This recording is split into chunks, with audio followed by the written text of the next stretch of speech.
Entonces hoy estamos con la iglesia de Pérgamo.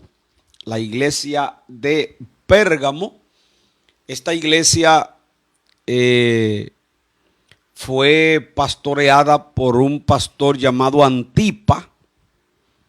Fue un tremendo hombre de Dios que terminó como mártir porque terminó siendo ejecutado por causa del evangelio. Yo siempre me gusta que los hermanos mediten en la cantidad de hombres de Dios, especialmente los apóstoles, quienes solamente Juan, el que escribió Apocalipsis y que Dios lo dejó para eso, fue el único que murió de muerte natural. Todos fueron mártires. Eso fue en el siglo I, pero en el segundo, cantidad de cristianos murieron en el circo romano. Es bueno que la iglesia tome en cuenta el precio que pagaron los que nos dejaron lo que nosotros hoy leemos. Cuando el creyente conoce bien lo que pasaron aquellos hombres de Dios santos, que eran hombres de Dios de profundidad y de testimonio, entonces ahí uno puede darse cuenta que cualquier cosa que nosotros tengamos que pasar hoy, que cada uno tiene su prueba, pero nunca se puede comparar cualquier prueba que tengamos con lo que pasaron esos hombres. Algunos fueron ejecutados de manera salvaje. Mire, cuando usted lee a Hebreos 11, cuando dice el apóstol, después de hablar de todos esos hombres que por la fe hicieron cosas extraordinarias, taparon boca de leones, apagaron fuego impetuoso, sacaron fuerzas de debilidad, pusieron en fuga ejército enemigo. Cuando termina de hablar de todos ellos, los que fueron sobresalientes por la forma como Dios lo usó, también habla el apóstol de otros que no corrieron la misma suerte. Y dice que algunos fueron aserrados. Eso es, algunos en la antigüedad, antes de Cristo, lo metían en árboles, troncos de árboles, que le perforaban el corazón al árbol. Y ahí metían a esas personas, siendo siervos de Dios. Era como un hueco en la madera, en el tronco. Y metían ahí a los siervos de Dios. Y luego que lo metían ahí, lo aserraban.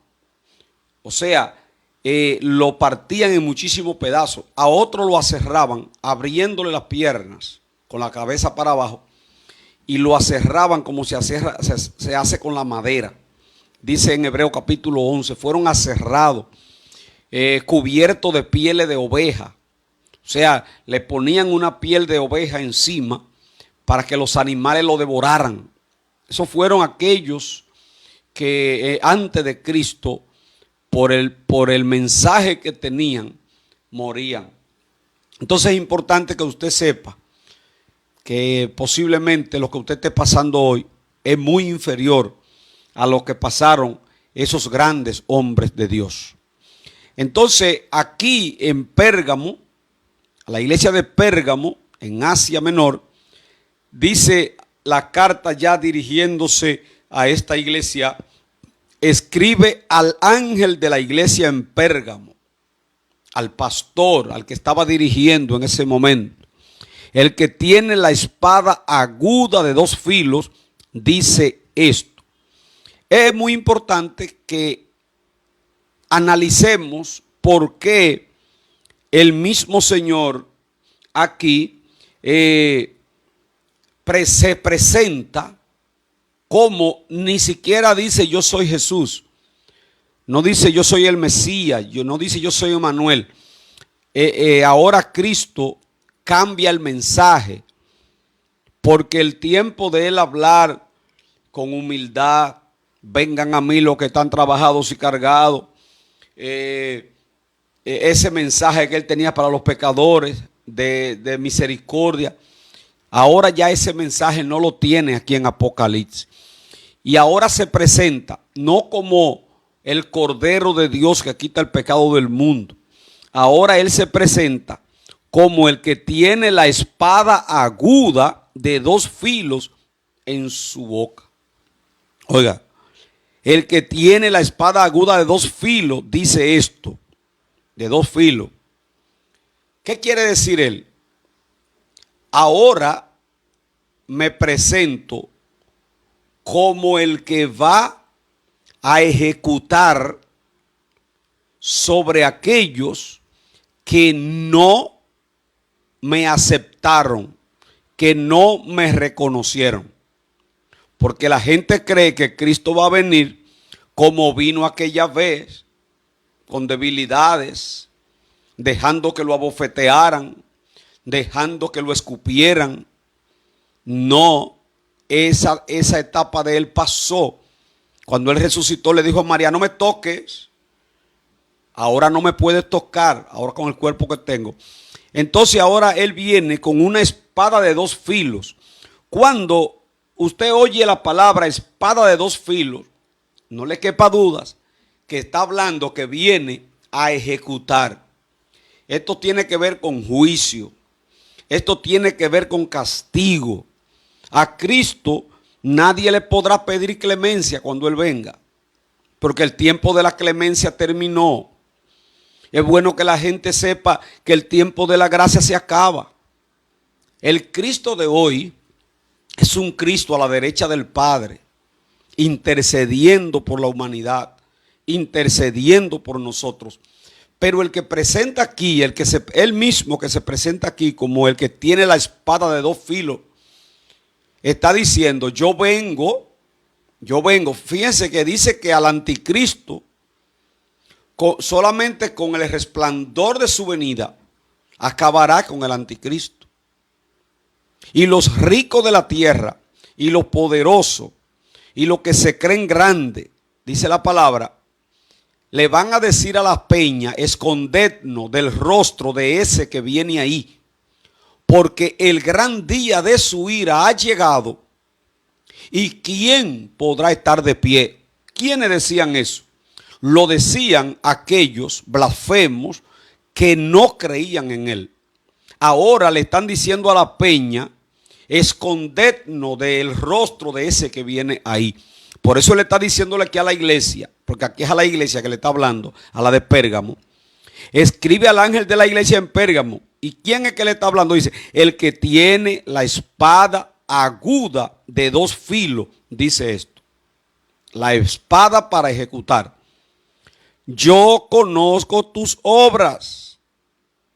Recuerden que a todas las iglesias de estas que estamos hablando en Asia, a la que le escribió, las 7 iglesias, se repite en todas, yo conozco tus obras. Eso, en estos estudios de estas 7 iglesias, eso debe quedarse en nuestra mente grabado. Dios quiere que nosotros estemos conscientes que Él conoce nuestras obras, para que nadie se engañe. Ya lo hemos repetido y cada vez que damos un estudio de las 7 iglesias, volvemos a decirle esto. Dios dice, yo conozco tus obras, para que nadie quiera engañarse a él mismo. Lo que hacemos bien, Dios lo conoce. Lo que hacemos mal, también lo conoce. Pero oigan cómo le dice a esta iglesia de Pérgamo, ¿y dónde moras? Yo conozco tus obras, iglesia de Pérgamo, y yo sé también dónde moras. Atiendan. Para esos hermanos que dicen que no pueden consagrarse bien a Dios por el barrio donde viven. Yo no sé si a ustedes se lo han dicho, Pero yo he escuchado hermanos decir, me voy a mudar del barrio para poder consagrarme a Dios. Porque donde yo vivo no se puede. Ahí yo no puedo servirle a Dios. Yo vivo en medio de demonios. La vecina es una bruja. El otro vecino es un borrachón. El otro es un vendedroga. ¿Cómo yo me consagro así, hermano? Yo me voy a mudar a ver si en otro lugar yo puedo buscar más de Dios. Eso es negativo. Eso es negativo. Oye lo que le dice Dios a la iglesia de Pérgamo. Yo conozco tus obras y dónde moras. Es como si te estuviera diciendo a ti, mira, yo sé dónde tú vives. Yo conozco ese barrio donde tú vives y yo sé en medio de quienes tú estás constantemente desarrollando tu vida cristiana. Y el hecho de que Dios sabe dónde tú estás debe darte a ti confianza, porque de acuerdo al lugar donde tú te encuentres, tendrá la protección de Dios. O sea, a quien vive en lugares peligrosos, los ángeles que le protegen, que le pone Dios, porque a nadie le quepa dudas, según Hebreos 1:14, que dice que los ángeles son espíritus ministradores enviados para servicio de los que somos herederos de la salvación. Entonces, si Dios sabe que usted vive en un lugar peligroso, Él también sabe qué tipo de ángeles le va a poner para que lo cuiden. Entonces le está diciendo, yo sé dónde mora Pérgamo, ustedes, la iglesia de Pérgamo, yo sé dónde moran. Y oye cómo le dice, donde está el trono de Satanás. Oye esto, iglesia de Pérgamo, ustedes viven donde tiene Satanás su trono. Ahora, ¿a qué se refirió Dios cuando habla del trono de Satanás? Bueno, la iglesia de Pérgamo, donde estaba ubicada, había una imagen gigante del dios Zeus. Ese era un demonio, un ídolo, adorado en toda esa parte de Asia. Y donde quiera que se adora un ídolo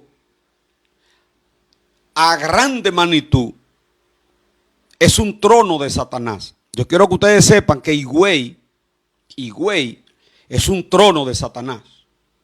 Y yo no le estoy diciendo con fanatismo. Si ustedes observan, cuando Dios dice aquí, Jesús dice aquí, iglesia de Pérgamo, yo sé dónde tú moras, donde está el trono de Satanás. Y lo que había ahí en Pérgamo era la estatua del dios Zeus, un ídolo.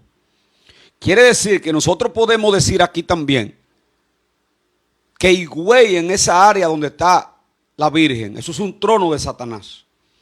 Y ahora mismo, mis hermanos, no sé cuánto lo vieron aquí, esta semana trajeron la Virgen, la estatua de la Virgen, la trajeron. Eso, gente inteligente, gente profesional, cuidando eso que traían ahí. La trasladaron a Santo Domingo. Y yo me atrevo a garantizarle a ustedes que de acuerdo a lo que le estoy enseñando esta noche, y si Cristo le llamó trono de Satanás a donde estaba la iglesia de Pérgamo, porque había ahí una estatua de Zeus, donde quiera que están esas imágenes que la adoran multitudes, eso también son tronos de Satanás. Y los cristianos que viven en esos lugares tienen grandes batallas. Tienen grandes batallas porque hay una operación demoníaca. No sé si ustedes sabían que donde quiera que hay un ídolo, detrás de esos ídolos se esconden demonios. Hemos tenido testimonios de personas que eran brujos y hemos escuchado, y más las personas que estudian lo que son esas profundidades en liberación, saben que todos esos santos que adoran los idólatras, que tienen algunos nombres que se oyen bonitos, detrás de ellos se esconden demonios. Y entonces le dice el Señor aquí a la iglesia de Pérgamo: yo sé dónde moras. ¿Dónde que tú moras? Donde está el trono de Satanás. Porque ahí estaba la estatua del dios Zeus. Pero oye lo que le dice: pero retiene mi nombre. Eso sí es grande. Eso sí tiene valor delante de Dios. Que en medio de una ciudad pagana, idólatra, donde el trono de Satanás mete presión para que la gente no sirva a Dios, Dios le está diciendo: pero tiene algo, tú retienes mi nombre. No importa lo que el diablo haya hecho ahí con esa idolatría, tú retienes mi nombre. Y dice: y no has negado mi fe. Y dice: ni en los días en que Antipas, mi testigo fiel, fue muerto entre vosotros, donde mora Satanás. ¿Quién era Antipas? Antipas fue el pastor de la iglesia, el pastor fundador, el que estuvo ahí desde el inicio. ¿Y qué dice Dios? Que a esa iglesia de Pérgamo le mataron al pastor. Hermano, solamente analice lo fuerte que es a una iglesia que le matan al pastor.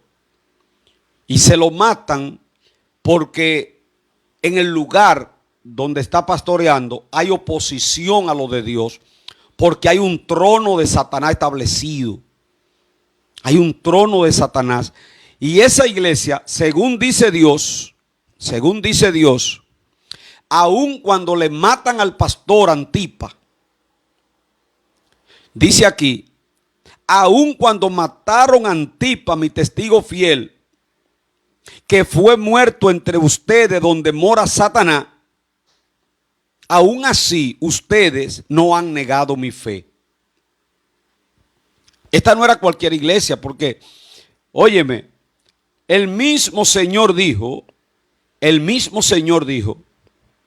cuando estaba orando en Getsemaní, le dijo: esta noche ustedes todos se van a ir y me van a dejar solo, porque está escrito: heriré al pastor y las ovejas van a ser dispersadas. Y así fue, lo dejaron solo.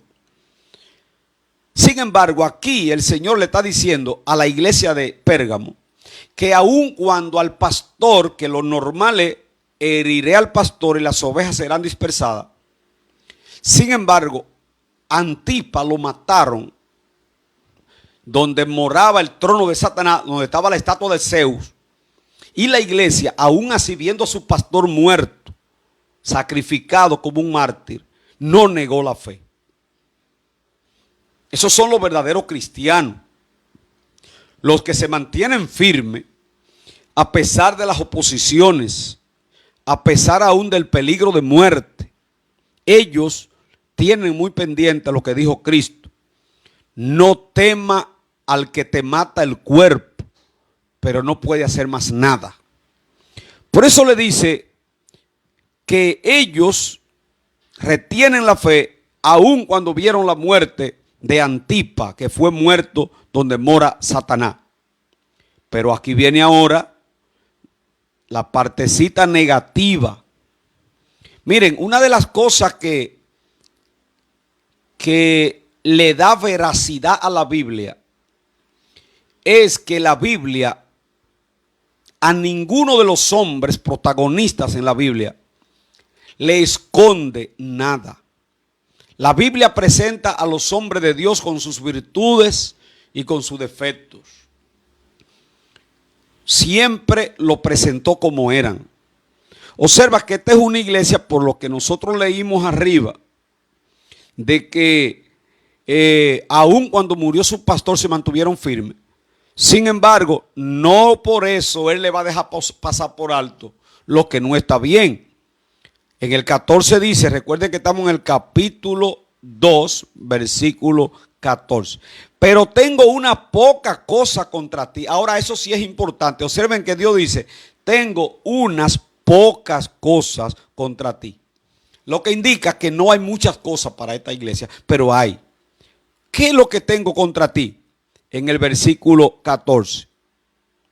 Bueno, yo tengo contra ti que tienes ahí a los que retienen la doctrina de Balaam, que enseñaba a Balac a poner tropiezo ante los hijos de Israel. ¿Qué era la doctrina de Balaam?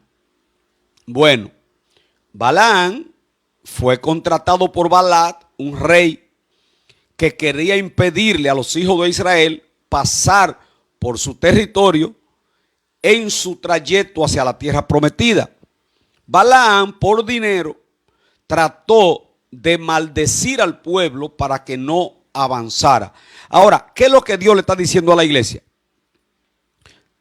Ustedes tienen ahí en la iglesia, atiende iglesia del Señor, que muchas veces a nosotros no nos entienden los miembros a veces cuando dicen que somos muy celosos con la doctrina y con esas cosas. Oigan cómo Dios le dice a esta iglesia, que era un ejemplo, con todo lo que ustedes han pasado, murió su pastor sacrificado, lo mataron y ustedes no negaron la fe. Con todo y eso, tengo contra ustedes que hay gente ahí que ustedes tienen ahí en la iglesia, que tiene ahí, estoy en el 14, que tiene ahí a los que retienen la doctrina de Balaam. Yo le dije que en estos estudios lo importante es traerlo a la práctica. Lo que Dios está diciendo para nosotros hoy es que cuidado si tenemos ahí sentándose con nosotros en los cultos, cantando, predicando, gente que hace tropezar al pueblo de Dios y que le pone impedimento para que busquen a Dios. En un buen dominicano son piedra de tropiezo. ¿Por qué? Porque estando junto con nosotros, le somos como un muro de contención a los que quieren buscar al Señor. Porque como le está diciendo, la doctrina de Balaam que enseñaba a Balac a poner tropiezo ante los hijos de Israel, a comer cosas sacrificadas a los ídolos y a cometer fornicación. Observen que aquí ahora es más específico. Vengo al siglo XXI, a nuestra iglesia o a cualquier iglesia a la que me esté escuchando. Aquí hay que traerlo a gente que tenemos ahí que a veces hasta desempeñan ministerio y que en vez de ser una bendición, lo que están es impidiéndole el paso a otros que quieren buscar del Señor, llevándolo al pecado. Y se le olvida lo que dijo Cristo. Ay del mundo por los tropiezos, porque imposible es que no vengan tropiezos. Pero ay de aquel por quien viene el tropiezo. Mejor que coja un blo de 8, allá dijo una piedra de molino, aquí yo le digo un blo de 8. Mejor es que coja un blo de 8 y se lo ponga en el cuello y se tire al mar, que hacer tropezar a uno de esos pequeños que creen en mí. Entonces, esta iglesia de Pérgamo, yo no le voy a analizar hoy el por qué ellos eran tan permisivos. Es muy posible que nosotros como pastores o cualquier líder en algún momento caigamos en esa debilidad de ser permisivo con gente que nosotros sabemos que están siendo un obstáculo para otros creyentes. Lo están tratando de llevar por mal camino, con el mal consejo. Entonces ahí le está diciendo, tengo contra ti que ahí hay algunos que ponen tropiezo y llevan a mi pueblo a cometer fornicación. Pero no solamente eso, en esas pocas cosas que ellos tienen, también le está diciendo aquí el Señor, pero también tiene ahí a los que retienen la doctrina de los nicolaitas. Ya de esta doctrina yo le estuve hablando en el estudio pasado. Era una doctrina que en el final del siglo I y aún en el siglo II surgió, que eran unos señores que se levantaron con ciertas revelaciones y ellos decían que tenían la verdad por encima de los apóstoles ya establecidos por el Señor. Eso surge de tiempo en tiempo.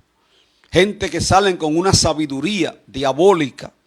Y Santiago le llama a ellos que se hacen maestros de ellos mismos, sabiendo que van a obtener mayor condenación. Esos nicolaitas que Jesucristo hablaba tan claro de ellos. Y óigame, cuando Cristo dice que aborrece a alguien, cuando Cristo dice que aborrece algo, nosotros tenemos que aborrecerlo. Porque si Él lo hace, Él sabe el peligro y el daño que ocasionan. Yo conozco gente que ha hecho apartar del evangelio a muchas personas. Y si hay algo que Dios castiga fuertemente, es cuando alguien, por su conducta, por lo que sea, logra que alguien se aparte del evangelio. Por eso dice aquí el Señor, el 15, y también tienes a los que retienen la doctrina de los nicolaitas, la que yo aborrezco. Cristo dice, yo la aborrezco. ¿Por qué? Porque Él dejó a los apóstoles. Cristo dijo a los apóstoles, vayan y prediquen el evangelio a toda criatura. Y le dijo el apóstol Pablo a los efesios, y él mismo, subiendo a lo alto, llevó cautiva la cautividad y dio dones a los hombres. Y él mismo constituyó a unos apóstoles, a otros evangelistas, pastores, maestros, profetas, a fin de perfeccionar a los santos. Lo que indica que Dios dejó una jerarquía para trabajar en lo que es la edificación de la iglesia dirigida por el Espíritu Santo. Y los nicolaitas querían negar esa autoridad que ya Cristo había dejado de los apóstoles. Y ellos formaban otro tipo de doctrina totalmente violentando y enfrentando a esos apóstoles que dejó el Señor. El 16, por tanto, arrepiéntete. ¿De qué se va a arrepentir? No es de adulterio, ni de fornicación, ni se va a arrepentir de nada de esas cosas que nosotros conocemos como pecados capitales. No, tiene que arrepentirse de que le ha permitido a esa gente que tiene la doctrina de los nicolaitas y a los otros que también le habla ahí, que tiene también, que tiene un problema de Balán, de poner tropiezo, y que posiblemente el pastor y los líderes ahí no estaban enfrentando a esas personas. Le está diciendo el Señor ahora, arrepiéntete y enfrenta a esa gente que yo lo aborrezco a ellos. Y si no lo hace, dice el Señor, vendré a ti pronto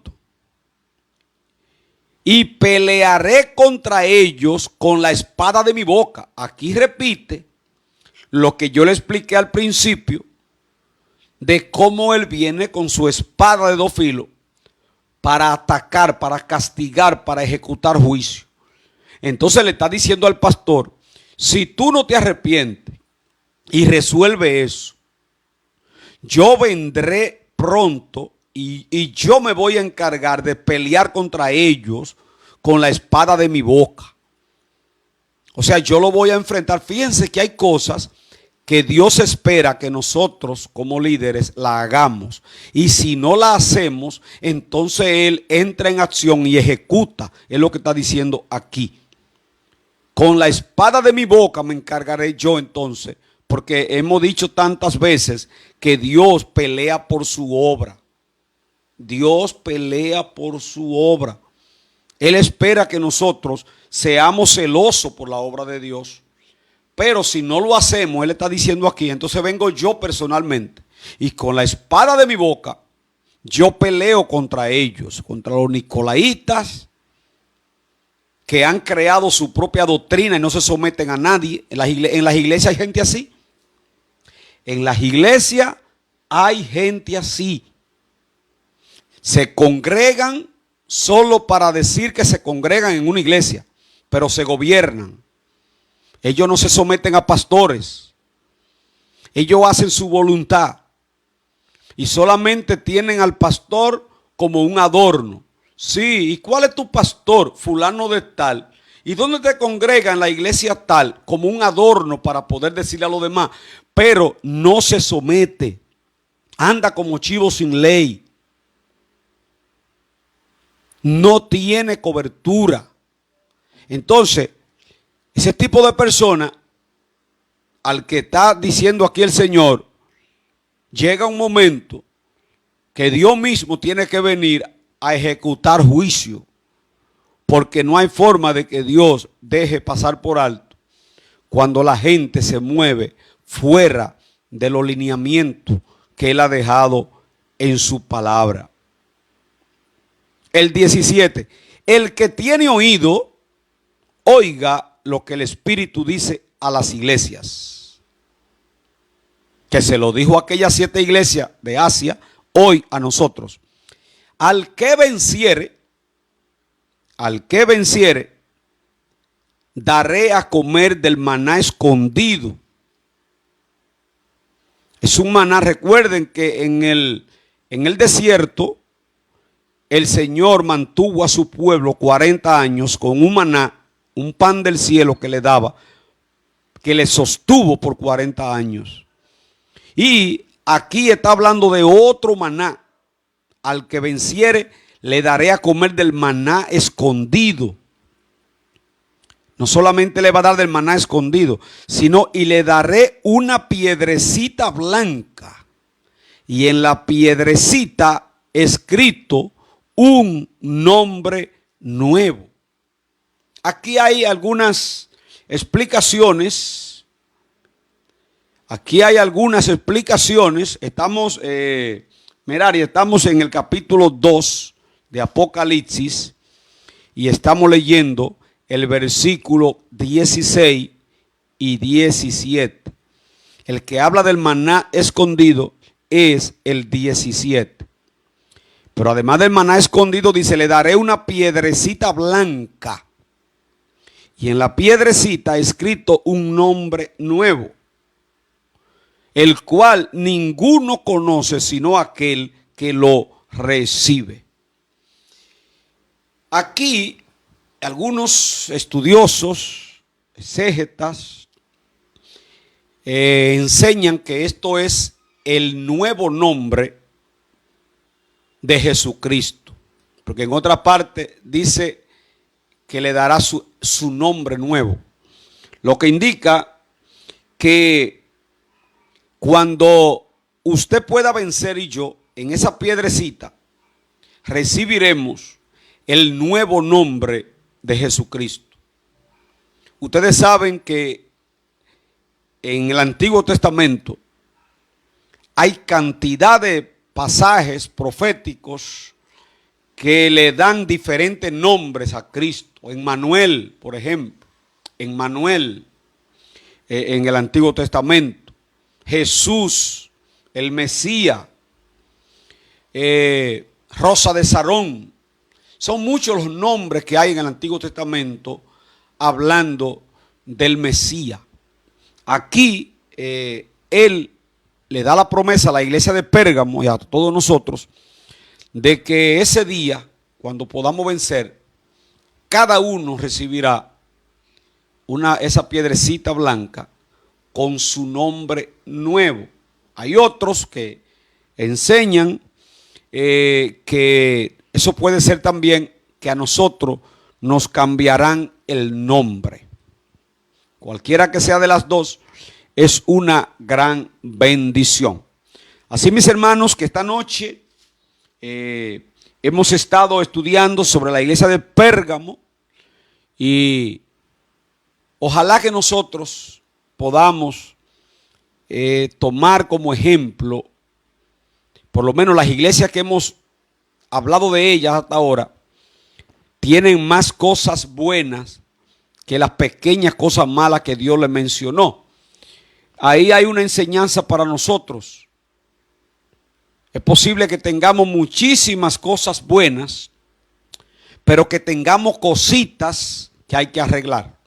Recuerden lo que dijo Salomón: cazadnos las zorras pequeñas que echan a perder la viña. Ahora no creo que Dios le va a mandar a usted un ángel para que le diga las cosas que tú tienes que cambiar, pero sí, aquí tenemos la palabra y los estudios bíblicos y los mensajes que Dios nos habla de diferente manera, para que esas cositas que posiblemente Dios hoy tenga que decirnos: tú eres un hombre trabajador en la obra, tú eres una mujer esforzada, tú eres una tremenda adoradora, tú eres un tremendo predicador, tú eres una mujer dadivosa, tú eres un hombre dadivoso, tú eres una persona que ofrenda, que diezma, que está dispuesta para la obra, pero tengo contra ti que tú no perdonas, que hay gente que tú no saludas. Tengo contra ti que tú criticas mucho, que tú hablas mucho de tus hermanos, que tú hablas de tus pastores, que tú vives chismeando. Gente que se ven de Dios y de oración y que tienen esa pequeña cosita de que tienen una lengua peligrosa. Quiere decir que hay que comenzar a buscar, a ver qué pequeña cosa puede haber en nosotros que Dios tenga que decirnos: pero tengo contra ti. Ojalá que Dios pueda decir de nosotros, como dijo de Natanael: he ahí un verdadero israelita en el cual no hay engaño.